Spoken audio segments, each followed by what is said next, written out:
TD Insurance, learn tips and information on how to prepare your home and car for winter weather.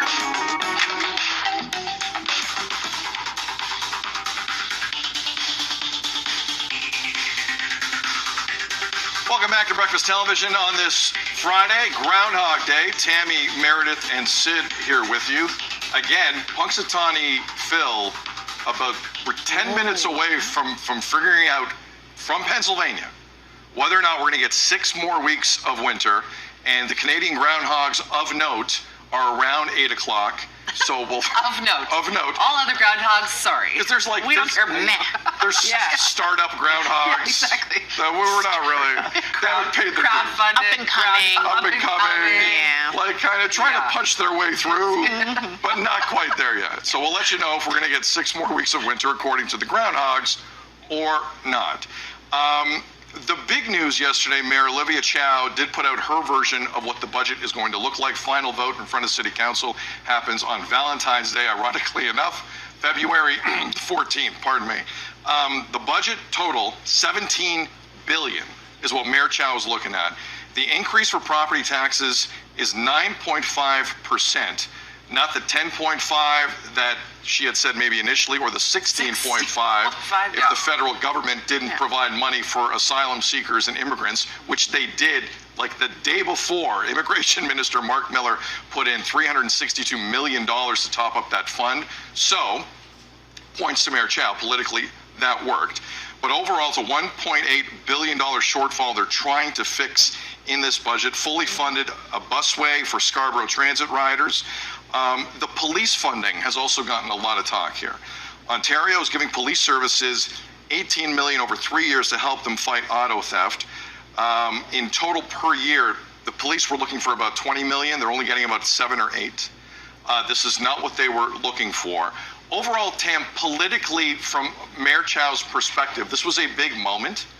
I thought it was a little risky at times, but I do have to give her credit. It seems like it has worked in terms of trying to, strong arm's not the word, but trying to entice the federal government to come to the table and help out with the housing issue for asylum seekers in the city. Points to Mayor Chow. Yeah, and today, if you look at her itinerary today, she is touring a center today with Krista Freeland, and then they're going to have a news conference at 12:30. What do you think they're going to announce at the news conference at 12:30? Likely how much the federal government will be providing Toronto for asylum seekers. So in the end, the city is getting exactly what they had asked for. We don't know the numbers yet, but they are getting that money, and that news conference is happening a day after Olivia Chow revealed her budget. And when it comes to police, though, that didn't work out so much. We know that police wanted $20 million, like you said. They got $7.5 million rather instead of that. But in the end, it's not a cut. Police see that as a cut. Olivia Chow says, no, we're giving you more money than you had last year. And there were concerns, even when she was campaigning, that she would cut funding to police. But in the end, she's saying she is not doing that. Police chief obviously not happy. But this is important. It is a cut to what the cops were asking for. They did get a bump from what they had in the last. No, it's an important thing to lay out there. But still, Toronto police not happy. No, I mean, and there are also 200 hires that are still going to be happening because that was, saying very much short-staffed. I mean, there is a decision to be made on how we go forward as a city with the police in terms of giving them the authority and the support, but then also still holding them to task for some things that haven't been going so well within the population of our city. So I think our mayor is communicating that with her decision to not give them exactly what they asked for. Look, I completely understand folks in the city who think cops are getting enough money as it is, who racialize parts of the city, who don't trust what's going on with our policing and haven't for many, many years because of actual data that has been released. This is not a debate anymore. There are parts of the city where I understand why the trust is not there. We all drive around here, though. We've all seen what's gone on here. And this city is a long way away from pulling itself out of this pandemic situation that was in, like a lot of cities. And I really hope that we don't have some type of issue where policing is clearly not where it should be and something happens in the city. Because if that takes place, this mayor has a lot to speak on. This mayor has a lot to answer for.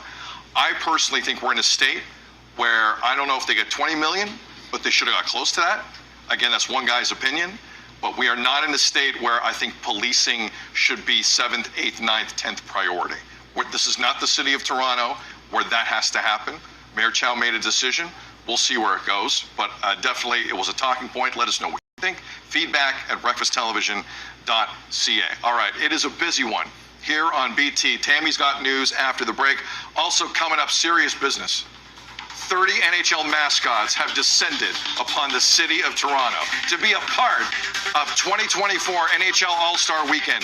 2 of them are joining us in studio for a trivia contest.